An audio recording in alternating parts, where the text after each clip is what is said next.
नमस्कार, स्वागत है आप सभी बिहार पेंशन योजना के लाभार्थियों का फिर से हमारे इस वीडियो में। जैसा कि आपको पता होगा कि आप सभी का अक्टूबर माह का पेंशन राशि का भुगतान काफ़ी देरी से किया गया था। इसका कारण है इस महीने बिहार इलेक्शन का डेट को जारी कर दिया गया था।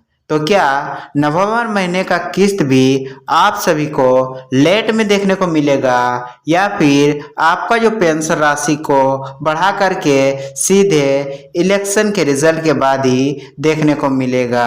समस्त अपडेट्स को इस वीडियो में हम देने वाले हैं। वहीं लास्ट वीडियो में जब हमने सभी 3800 जिलों का रिपोर्ट आप सभी को दिखाया था तो काफ़ी लाभार्थियों का पेंशन राशि उनके बैंक खाते में प्राप्त नहीं हुए थे।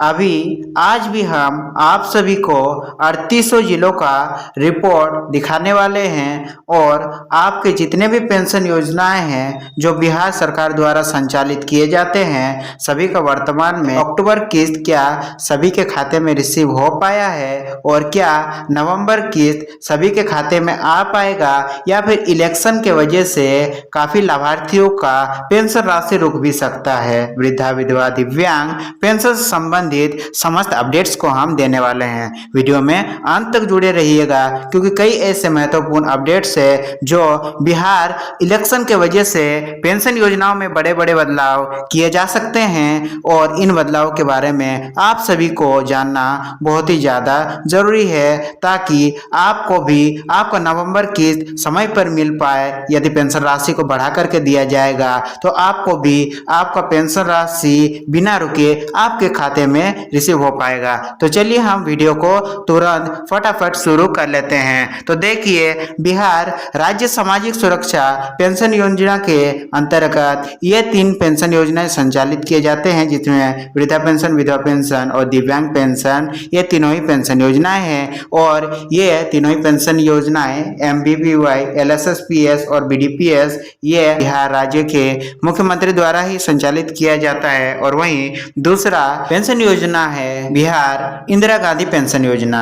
इस पेंशन योजना का अंतर्गत इंदिरा गांधी राष्ट्रीय वृद्धा पेंशन, इंदिरा गांधी राष्ट्रीय विधवा पेंशन और इंदिरा गांधी राष्ट्रीय विकलांगता पेंशन दिया जाता है और ये तीनों ही पेंशन योजनाओं का भुगतान सेंट्रल गवर्नमेंट यानी कि मोदी सरकार और राज्य सरकार एक साथ मिल करके आप सभी का पेंशन राशि का भुगतान करती है। वहीं आप देख सकते हो कि हम फटाफट आप सभी को वर्तमान पेमेंट रिपोर्ट को दिखा देते हैं कि अक्टूबर पेमेंट का क्या स्थिति है और नवंबर महीने का किस्त को किस डेट को इस पोर्टल पर लगाया जाएगा और फाइनली आप सभी के खाते में किस दिन देखने को मिल जाएगा। तो देखिए, सबसे पहले हम ओल्ड एज पेंशन जो 80 वर्ष से ऊपर के वृद्धजन है उनके क्या स्टेटस है। तो देखिए, उनका जो पेंशन का पेमेंट है वो सक्सेसफुली 1/9/2025 से लेकर के 30/9/2025 सितंबर महीने का किस्त सक्सेसफुली उनके खाते में अक्टूबर के माह में रिसीव हो चुका है। वहीं आप देखिए कि नेक्स्ट जो कि ओल्ड एज पेंशन वृद्धा पेंशन का ही इंदिरा गांधी वृद्धा पेंशन का ही रिपोर्ट है और ये उन लाभार्थियों का रिपोर्ट है जिनका उम्र 60 वर्ष से लेकर के 79 वर्ष तक है। वहीं आप देखिए कि इन लाभार्थियों का भी पेमेंट सक्सेसफुली 9 अक्टूबर 2025 को ही पोर्टल पर लगा दिया गया था और सक्सेसफुली लाभार्थियों को उनके खाते में उनका पेंशन राशि रिसीव भी हो चुका है। वहीं नेक्स्ट अपडेट मुख्यमंत्री वृद्धाजन पेंशन योजना का देखिए, मुख्यमंत्री वृद्धाजन पेंशन योजना का भी पेमेंट सितंबर माह का किस्त अक्टूबर माह में ट्रांसफर कर दिया गया है जो 1 सितंबर से लेकर के 30 सितंबर का पेंशन राशि सक्सेसफुली लाभुकों के बैंक खाते में ट्रांसफर कर दिया गया है। और आप एक चीज ध्यान दीजिए कि इस जगह पर काफ़ी ऐसे स्टेटस है जिनमें अकाउंट बेस्ड लिखा रहता है और काफ़ी ऐसे लाभार्थियों का स्टेटस हमने देखा है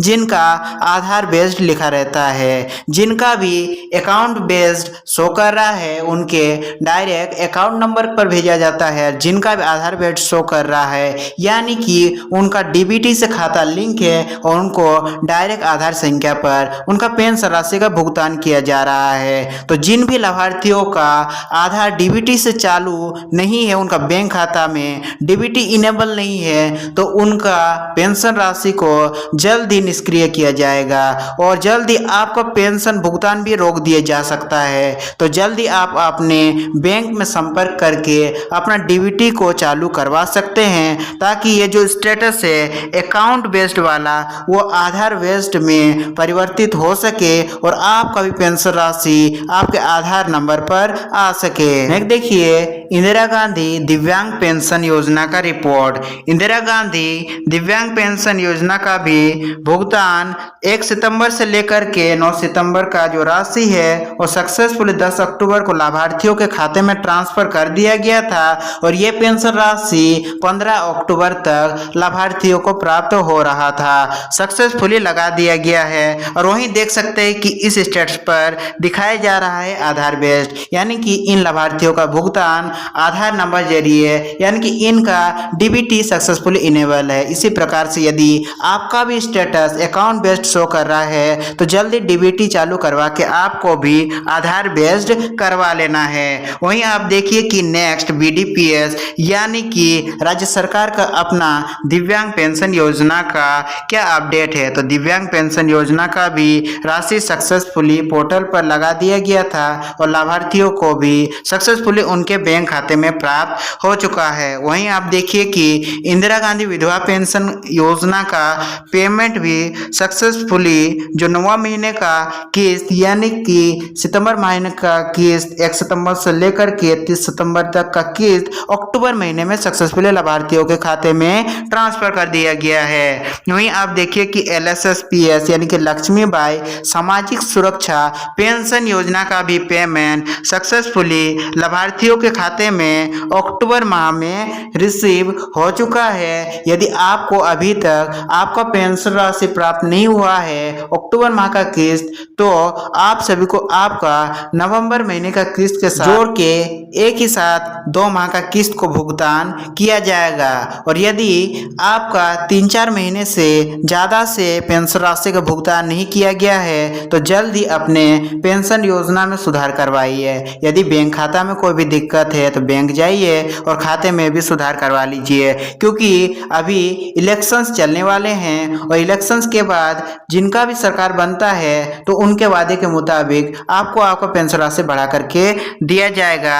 तो चलिए हम सभी जानते हैं कि नवंबर महीने का क्या स्थिति रहने वाला है, क्या पेंशन राशि को बढ़ाकर दिया जाएगा और यदि बढ़ाया जाएगा तो किस डेट तक आप सभी के बैंक खाते में आपका पेंशन राशि देखने को मिलेगा। जैसा इस बार लेट से दिया गया कि नवंबर के महीने में भी लेट से दिया जाएगा, चलिए हम सभी देखते हैं समस्त रिपोर्ट। वर्तमान में बिहार सरकार द्वारा नवंबर 2025 में भी क्या पेंशन राशि 1100 रुपए ही रहेगी अक्टूबर की तरह, यह बढ़ाकर दिया जाएगा। जैसा कि आप सभी जानते हैं, जुलाई 2025 से ही पेंशन अमाउंट को 400 रुपए से बढ़ाकर 1100 रुपए कर दिया गया था। हालांकि चुनाव से पहले विभिन्न राजनीतिक दलों के नेताओं द्वारा अलग अलग वादे किए गए हैं, लेकिन वर्तमान में सरकार द्वारा कोई आधिकारिक घोषणा नहीं की गई है कि नवंबर या उसके बाद पेंशन अमाउंट बढ़ाया जाएगा। विभिन्न नेताओं के चुनावी वादे। तेजस्वी यादव आरजेडी ने वादा किया है कि अगर उनकी सरकार बनती है तो पेंशन 1500 रुपए प्रति माह की जाएगी और हर साल 200 रुपए की बढ़ोतरी की जाएगी। प्रशांत किशोर जन सुराज पार्टी ने वादा किया है कि अगर उनकी सरकार बनी तो दिसंबर 2025 से 60 साल से अधिक उम्र के सभी को 2000 रुपए प्रति माह पेंशन मिलेगी, जिसमें वृद्धा, विधवा और विकलांग सभी पेंशन योजनाएं शामिल हैं। वर्तमान में नीतीश कुमार की सरकार 1100 रुपए प्रति माह दे रही है और इसमें कोई बदलाव की घोषणा नहीं हुई है। यदि बदलाव किया जाता है तो हमारे चैनल के माध्यम से ही सबसे पहले सूचित किया जाएगा। यदि आप हमारे चैनल से नहीं जुड़े हैं तो जुड़ने के लिए सब्सक्राइब करें ताकि समय पर आपके पेंशन योजना से संबंधित अपडेट्स प्राप्त होता रहे। नवंबर पेंशन कब तक खाते में आएगा? बिहार सरकार ने घोषणा की है कि पेंशन राशि हर महीने की 10 तारीख को लाभार्थियों के खाते में डीबीटी यानी डायरेक्ट बेनिफिट ट्रांसफर के माध्यम से भेजी जाएगी। इसलिए नवंबर 2025 का पेंशन 10 नवंबर 2025 तक खाते में आने की पूरी संभावना है। इलेक्शन का पेंशन पर प्रभाव। बिहार विधानसभा चुनाव 6 नवंबर और 11 नवंबर को 2 चरणों में होंगे और रिजल्ट्स 14 नवंबर 2025 को घोषित होंगे। महत्वपूर्ण बात, मॉडल कोड ऑफ कंडक्ट लागू होने के बावजूद पहले से स्वीकृत योजनाओं का भुगतान जारी रह सकता है। इसलिए नवंबर का पेंशन इलेक्शन से पहले ही 10 नवंबर तक आ जाने का उम्मीद है। पेंशन अमाउंट में बढ़ोतरी केवल इलेक्शन रिजल्ट्स के बाद ही संभव है, जब नई सरकार बनेगी और वह अपने चुनावी वादों को लागू करने का निर्णय लेगी। यदि कोई भी पार्टी सरकार बनाती है और अपने वादे पूरे करती है तो वह बदलाव 2026 में दिखाई देगा, नवंबर 2025 में नहीं। देखिए पेंशन बढ़ोतरी संबंधित निष्कर्ष। नवंबर 2025 पेंशन अमाउंट 1100 रुपए जैसे अक्टूबर में था। पेंशन की तारीख 10 नवंबर 2025 तक। इलेक्शन का असर, पेंशन डिस्बर्समेंट जारी रहेगा लेकिन अमाउंट में बदलाव नहीं। अमाउंट में बढ़ोतरी केवल इलेक्शन रिजल्ट्स यानी 14 नवंबर के बाद नई सरकार बनने पर ही संभव है। पेंशन बढ़ोतरी से संबंधित आपका क्या राय है? पेंशन कितना बढ़ाया जाना चाहिए? तो कृपया कमेंट में जरूर बताएं।